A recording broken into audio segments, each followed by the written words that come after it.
10ஆம் வகுப்பு கணிதம் அலகு 2 எண்களும் தொடர் வரிசைகளும் பயிற்சி 2.3 7வது கணக்கு பார்க்குறோம். இன்று செவ்வாய்க்கிழமை. என்னுடைய மாமா 45 நாட்களுக்கு பிறகு வருவதாக கூறியுள்ளார். என்னுடைய மாமா எந்த கிழமையில் வருவார் அப்படின்னு கேட்டிருக்கிறாங்க.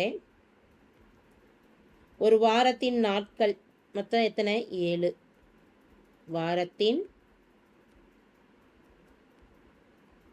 நாட்கள் 7. 7 நாட்கள்லையும் ஒவ்வொரு கிழமைக்கும் நம்ம நம்பர் கொடுத்துடலாம். 0 அப்படிங்கிறது ஞாயிற்றுக்கிழமை, 1 திங்கள், 2 செவ்வாய், 3 புதன், 4 வியாழன், 5 வெள்ளி, 6 சனி என்பன முறையே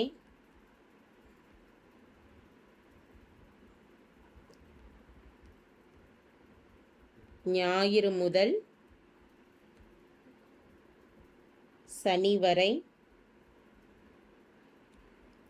உள்ள கிழமைகள்.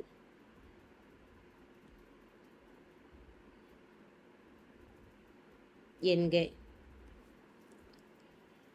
என்ன கொடுத்துருக்குறாங்க? 45 நாட்களுக்கு பிறகு வருவதாக கூறியுள்ளார்.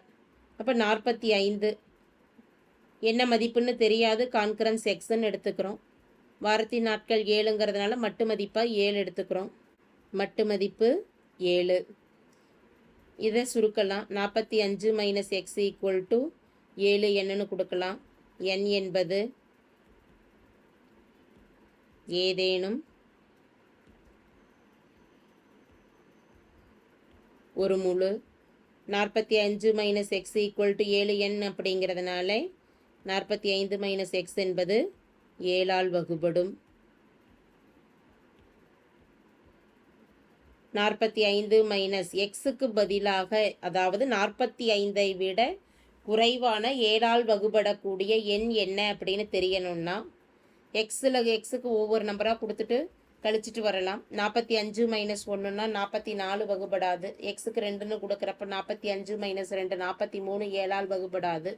எக்ஸுக்கு 3ன்னு கொடுத்துட்டோம்னா 45 மைனஸ் 3ஓட மதிப்பானது 42 7ஆல் வகுபடும். அப்போ 45 மைனஸ் 3 ஈக்குவல் டு 42 என்பது 7ஆல் வகுபடும். அப்போ எக்ஸின் குறைந்தபட்ச மதிப்பு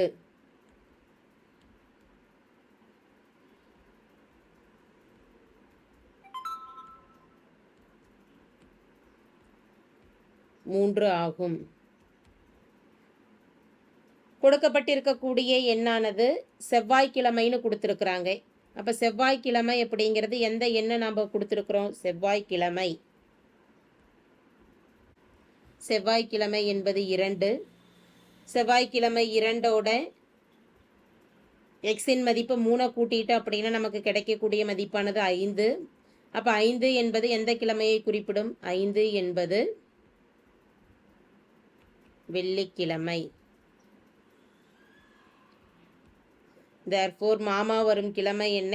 வெள்ளிக்கிழமை ஆகும்.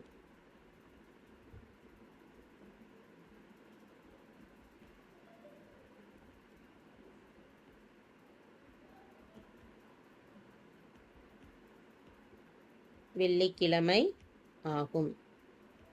தேங்க்யூ.